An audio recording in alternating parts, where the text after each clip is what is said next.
Bonjour à toutes et à tous, ou plutôt heureux, parce que cette vidéo arrive tout de suite après la première sur les bornes. Donc je veux dissocier à chaque fois le type de borne et la façon dont je les ai trouvées. C'est pour ça qu'il y aura plusieurs vidéos. Donc là, j'ai cherché sur la première entité, celle où j'ai mes bois et mes pâtures, disons on va dire la partie entité exploitation, les 4 bornes qui sont des bornes modernes, pour moi les plus faciles à trouver à la base. Parce qu'en borne ancienne, j'en ai trouvé tout de suite une, c'était très facile, je reviendrai dessus. Donc, alors comment j'ai fait? Je sais que les bornes modernes, normalement, ont un anneau métallique. Donc, je me suis servi d'un détecteur de métaux.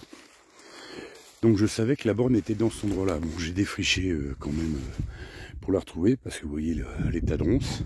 Donc, ça fait 3 ans qu'elle avait été posée, mais bon, la végétation était bien revenue. Donc, celle-là, je l'ai trouvée assez facilement. Donc voilà, je vous la remonte parce que je viens d'enlever le piquet que j'ai mis. Voilà, donc borne moderne. Alors, vous voyez, normalement c'est inarrachable, indéplaçable. Hein, c'est inarrachable, indéplaçable. Ça bouge bien. Donc ça, c'est une borne moderne et c'est grâce à nous que j'ai trouvé. Donc quand je l'ai trouvé, j'ai défriché, j'ai bien nettoyé et j'ai mis un piquet. Un piquet pourquoi? Parce que là je vais faire mes clôtures. Hein. Le but de retrouver les bornes aussi, c'est de pouvoir faire les clôtures extérieures. Donc ça c'est des voisins, c'est ceux qui m'ont vendu les terrains. Au début tout était merveilleux et maintenant tout est compliqué. Donc là je vais faire une clôture qui entoure leur terrain avec un piquet tous les 2 mètres, 5 rangées de fils pour éviter que mes chiens aillent soi-disant tout casser chez eux. Bon ça c'est notre histoire. Donc voilà, j'ai mis un fil. Alors la deuxième borne moderne a été un peu plus difficile à trouver. Alors au détecteur de métaux, ça bipait pas mal. Bon, je sais pas s'ils ont fait des clôtures ou tout. À un moment, j'ai trouvé des bouts de barbelés, des bouts de ferraille, des cavaliers. Et comme ça bipait partout et que j'arrêtais pas de creuser autour, ben, j'en ai eu un peu marre. Je suis parti sur une autre méthode. Donc, je savais que la borne était là. J'ai pris géoportail, photo aérienne, pour bien situer cet arbre, qui est un cerisier, et voir à peu près où elle était par rapport à l'arbre. Après, je me suis référé aussi à la partie clôture. Bon, là, je vous montre, en plus, il y a des équins, quoi. Les équins sont là, il y en a 3 ici, il y en a dans d'autres pâtures. Donc, ils sont très curieux quand je fais quelque chose. Donc, j'ai situé exactement, et puis ben, après, j'ai été à la pioche. Hein. Alors, j'ai enlevé des cailloux, vous voyez, il y a pas mal de cailloux. Et j'ai fini par trouver ma borne. Donc, je vous dis, c'était posé il y a 3 ans. Il y a quand même une épaisseur de terre qui s'est remise dessus. Alors, vous voyez, là, j'ai retiré par rapport aux autres bornes qu'il y a là-haut, et comme le géomètre s'est pas embêté, il a mis une borne, il a fait une borne avec un changement d'angle. Donc je vais vous expliquer. Vous voyez, à la base, quand je regardais les photos aériennes, j'étais à moins de 2 mètres de ces hangars, et là je dois être à 3,50 m, 4 mètres. 3,50 m je pense.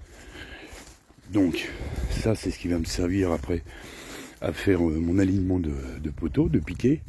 Alors un conseil, quand vous remettez des clôtures comme ça sur les clôtures limitrophes, ne les mettez pas juste sur la limite, parce que dans ces cas-là, ça devient une clôture mitoyenne.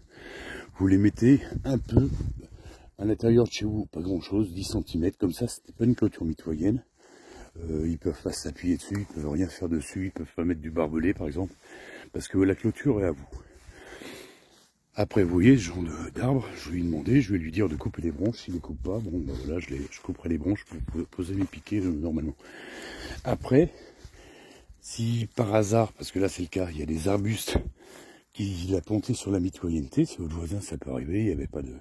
Vous pouvez lui faire déplacer ces arbustes s'ils sont inférieurs à 2,50 m. La race inférieure à 2,50 m, c'est pas si les tailles à moins de 2,50 m, c'est à 50 cm derrière. Sinon, c'est à 2 mètres de la clôture. Justement, ben, pour pas que ça passe de votre côté. Là, d'autant plus que mes clôtures vont être électrifiées. S'il y a une branche qui touche, voilà, c'est un peu catastrophique. Alors, je vous montre les 2 dernières bornes. Donc, vous voyez, quand je vous parlais de haies et d'arbustes, voilà ce qu'il faut que moi je déplace alors. Allègrement planté sur nos terrains, je parle pas trop fort parce que j'ai pas encore envie de... Voilà, donc tout ça je vais le déplacer, je vais l'enlever. je vais être sympa, je vais lui rendre. Donc là, ici, le fameux changement d'angle où il n'y a pas de borne.